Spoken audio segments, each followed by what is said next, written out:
ಹಿಂದೂ ಪಂಚಾಂಗದ ಪ್ರಕಾರ ಎಲ್ಲ ಹಬ್ಬಗಳಿಗೂ ಮುನ್ನುಡಿಯಂತೆ ಬರುವಂತಹ ಹಬ್ಬ ಎಂದರೆ ಅದು ನಾಗರ ಪಂಚಮಿ.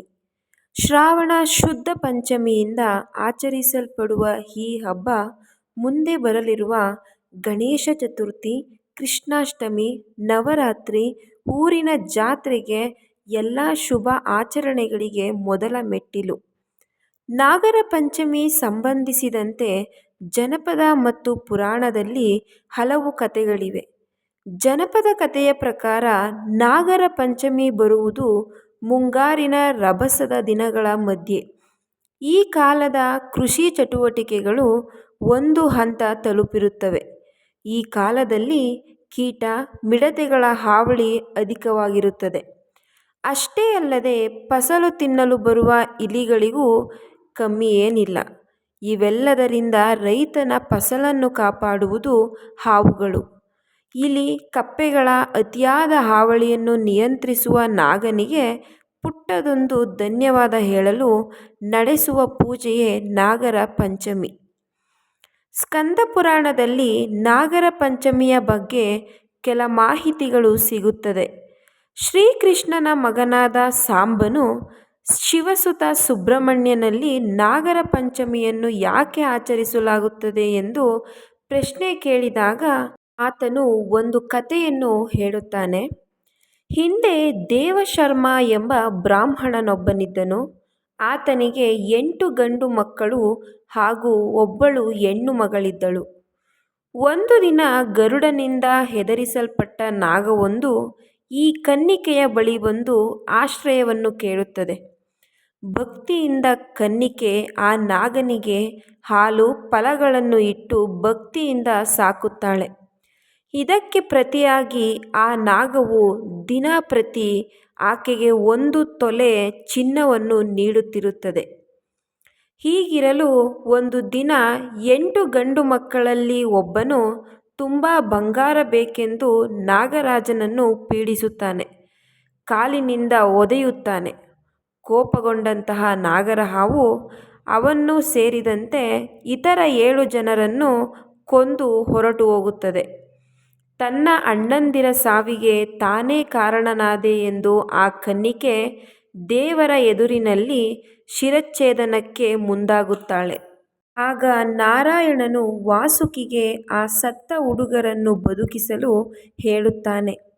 ಈ ರೀತಿ ಪುನಃ ಅಣ್ಣಂದಿರ ಜೀವವನ್ನು ಮರಳಿ ಪಡೆದುಕೊಳ್ಳುವಲ್ಲಿ ಆ ಕನ್ನಿಕೆ ಯಶಸ್ವಿಯಾದ ದಿನವೇ ನಾಗರ ಪಂಚಮಿ. ಹೀಗೆ ನಾಗರ ಪಂಚಮಿಯನ್ನು ಸಂಬಂಧಿಸಿದಂತೆ ಹಲವಾರು ದಂತಕಥೆಗಳಿವೆ. ನಾಗರ ಪಂಚಮಿ ಹೆಚ್ಚಾಗಿ ಹೆಣ್ಣು ಮಕ್ಕಳ ಹಬ್ಬ. ನಾಗರ ಪಂಚಮಿಯ ಹಿಂದಿನ ದಿನ ಸಹೋದರಿ ನಾಗದೇವತೆಗೆ ಬೇಡಿಕೊಂಡರೆ ಸಹೋದರನಿಗೆ ಲಾಭ ಹಾಗೂ ರಕ್ಷಣೆ ಸಿಗುತ್ತದೆ. ನಾಗರ ಪಂಚಮಿ ಮಾಂಗಲ್ಯಪ್ರದ ಹಾಗೂ ಸಂತಾನಪ್ರದ ಎಂಬ ನಂಬಿಕೆ. ಉತ್ತರ ಕರ್ನಾಟಕದಲ್ಲಿ ನಾಗರ ಪಂಚಮಿ ವಿಶೇಷತೆಗಳಿಂದ ಕೂಡಿರುತ್ತದೆ.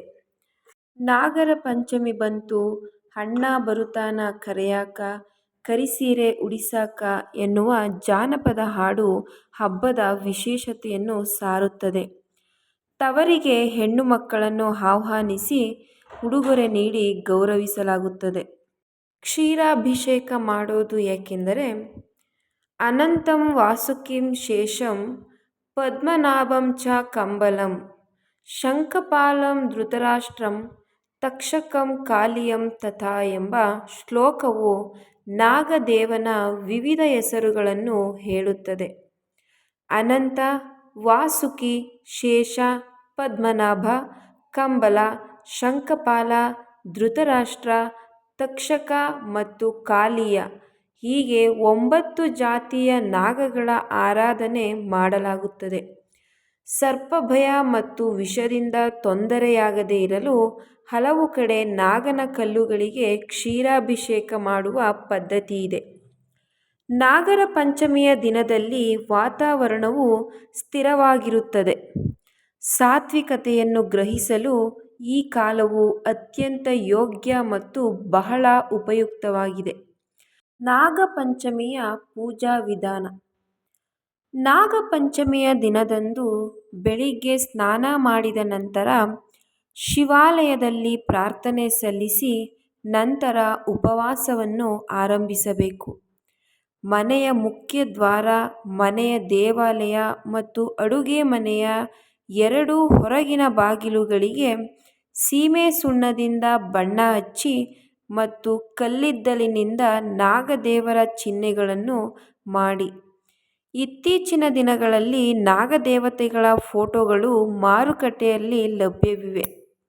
ಅವುಗಳನ್ನು ಕೂಡ ಪೂಜೆಗೆ ಬಳಸಬಹುದು. ಮನೆಯಲ್ಲಿ ನಾಗದೇವತೆಗಳನ್ನು ಪೂಜಿಸಿದ ನಂತರ ಹೊಲಗಳಲ್ಲಿ ಅಥವಾ ಹಾವುಗಳು ಬರುವ ಸ್ಥಳಗಳಲ್ಲಿ ಹಾಲಿನ ಬಟ್ಟಲನ್ನು ಇರಿಸಬೇಕು. ನಾಗದೇವತೆಯ ಆರಾಧನೆಯಲ್ಲಿ ಬೆಲ್ಲ ಮತ್ತು ಅನ್ನವನ್ನು ತಯಾರಿಸಲಾಗುವುದು. ನಂತರ ದೇವತೆಗಳಿಗೆ ಹಾಲು ಮತ್ತು ನೀರಿನಿಂದ ಸ್ನಾನ ಮಾಡಿಸಿ ನೈವೇದ್ಯವಾಗಿ ಧೂಪ ಮತ್ತು ದೀಪವನ್ನು ಅರ್ಪಿಸಿ. ನಿಜವಾದ ಹೃದಯದಿಂದ ನಾಗದೇವತೆಗಳನ್ನು ಧ್ಯಾನಿಸಿ ಆರತಿಯನ್ನು ಮಾಡಿ. ಆರತಿ ಮಾಡಿದ ನಂತರ ನಾಗಪಂಚಮಿಯ ಕಥೆಯನ್ನು ಓದಿ. ಇದಿಷ್ಟು ಮಾಹಿತಿ ನಾಗರ ಪಂಚಮಿಯ ಬಗ್ಗೆಯಾಗಿತ್ತು. ಇನ್ನೂ ಬೇರೆ ವಿಷಯಗಳ ಬಗ್ಗೆ ಮಾಹಿತಿಯನ್ನು ತಿಳಿಯಲು ಚಾನಲನ್ನು ಸಬ್ಸ್ಕ್ರೈಬ್ ಮಾಡಿ, ಸಪೋರ್ಟ್ ಮಾಡಿ. ಧನ್ಯವಾದಗಳು.